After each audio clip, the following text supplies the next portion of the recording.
Hello. Today, we're gonna go over the roadmap for Warcraft's anniversary event that went down. I'm more or less gonna kind of talk about retail because that's typically what I play. So for those of you that are interested in classic stuff, I would suggest that you check out some other things or some other videos. But for the most part, I'm just gonna go over the War Within roadmap that was revealed. So to start things off here, we have the winter section, which we're going to be seeing the Siren Isles, which some people seem to be a little upset about this one. Not necessarily upset, but like kind of disappointed because it's very reminiscent of old content that wasn't necessarily very fun or well received. I personally am kind of in the same camp there. I'm still going to play it, and I think it's cool. Maybe if they change some things around, we'll have to see. It's going to come with an upgradable ring called Cersei's Circlet. I'm not too crazy about that. Never been a fan of the whole, upgradable legendaries or crafting legendaries in that regard. It just kind of makes him feel, one, not so legendary, but also like a lot of chore work that goes into it that is not necessarily super fun. If they figure out a way to make it fun, maybe, but yeah. And then obviously with some new stories and quests that are going to come along with the Siren Isle. Then we have the Turbulent Timeways, the Winter Veil, and then some additional holiday stuff. And last but not least, the Plunder Storm, which is going to be making a return. Now slotted for late winter, we have the Undermine and Season 2. That's what I'm really looking for. Undermine as a new city looks crazy. It's going to basically be a goblin themed underground tunnel type situation. It looks it looks so good. It's fantastic. I'm super happy about that. I'm more excited for honestly seeing that city more than anything else currently, and it's going to come with a bunch of different things. I've even seen like the cars, and like you can drift and upgrade the cars, and you can do a lot of cool stuff, which is like I'm super excited for that one. I'm gonna go crazy with the drifting with these cars. But you also have the new raid, which is called Liberation of Undermine. So that'll be interesting to finally experience something different. I'm kind of getting a little stale, bowing out here, doing the same raid currently that is available. So getting a new fresh one feels pretty good. Then we have a new dungeon called Operation Floodgate, which sounds like some Navy SEAL type situation.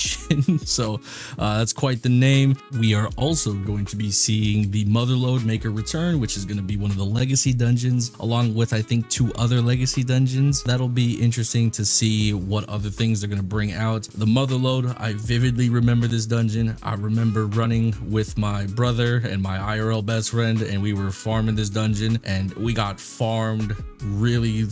It was like super hard. We died to the mobs more than anything else. Like those bombs, like dude, these things will mess you up. So I vividly remember this one. One of the more interesting / fun dungeons from the Battle for Azeroth, among a myriad of other things that I would say weren't necessarily as impressive back then. But the Motherlode, I can wholeheartedly agree that this is probably one of the better themed dungeons that fit in with the goblins. Outside of the dungeons, the new zone is also going to be bringing new delves. I believe 2 new ones that are also going to be expanded on from the old delves 2 that are in the game. So they're going to be updating pretty much all the delves from at least what I understand with this, and then along with 2 new delves that are going to fit in with the new zone. So that's exciting, because delves I think are one of the best things that WoW has brought into the game, especially for solo players that can not necessarily need a huge group of players to be geared, or at least get gear that's relevant. So I'm glad they're keeping up with the delves and actually going to keep expanding on that. And one of the bigger things that are interesting that I didn't expect at all, because it's probably been a topic of discussion for the past 20+ years.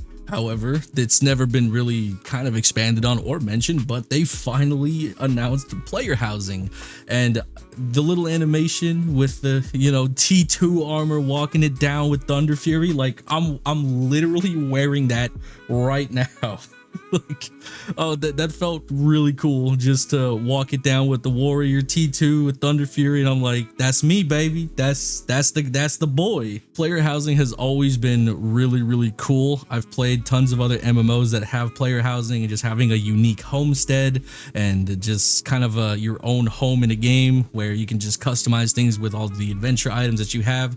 And I'm sure they're gonna sell some store items that are gonna spruce up the place, but I'm hoping hoping that it's not just going to be strictly a store thing, and there's going to be tons of in-game items, whether you can craft or you can collect items, even some of your transmogs that you've collected over the years. I'm hoping that you can like hang those up on the wall, or maybe quest items. Like let's take Anixia's head, for example. Whenever you take down Anixia, you get the quest and you have her head.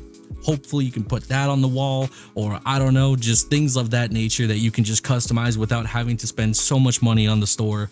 Like I said, I'm fairly certain there's going to be stuff that's going to go on the store that's going to cost money, and I'm sure it's going to make a lot of money too. I mean, the Brutosaur alone probably made Blizzard billions. But in general, the player housing is just an objective W in every single aspect, in my personal opinion. I think that people have been asking for this for such a long time, and it's been done in almost every other relevant MMO out there that's probably really about PvE and RPing and doing a ton of that stuff. So it's about time that the leading MMO is probably getting up with the times, considering that they've paved the way for other MMOs, and they're just now catching up with the housing. So glad to see that's happening, and I can't wait to actually see what it looks like, where you can set it up at, and how it functions. One last thing that I want to mention is the charity event they have going on, or not necessarily an event, but just a charity pet. There's this pet in the store for Mott's, and essentially this was one of our players that passed away due to Duchenne's disease, and he unfortunately passed away. There's a memorial that I highly recommend you go check out and look at, just because it's a pretty cool thing that they put in the game, and I kind of get choked up thinking about it, because like this kid got robbed of an experience. It's like, I grew up on WoW since I was a teenager. My mom played it, and she introduced me to the game, and me and my family have always played it. I played it with my brother, played with my IRL best friend, got him into it, and this game has been a huge part of my life, and I just think of like what this kid missed out on, and I get sad thinking about that. But if you guys are interested, you guys can come over here. It's behind Goldshire, and you can pay your respects along with other players that come here regularly, including myself. And definitely I recommend at least checking it out, even if it's just one time. And it was really cool that Blizzard came out with a pet and a memorial for him, and I'm glad that they did that. And on that note, I think that's where we can kind of end things. Honestly, you should check out, I'll put a link in the description to World of Warcraft's roadmap on Wowhead, and you guys can take a look there. But those are some of the highlighted things that I thought were really cool, and things that I thought that were important.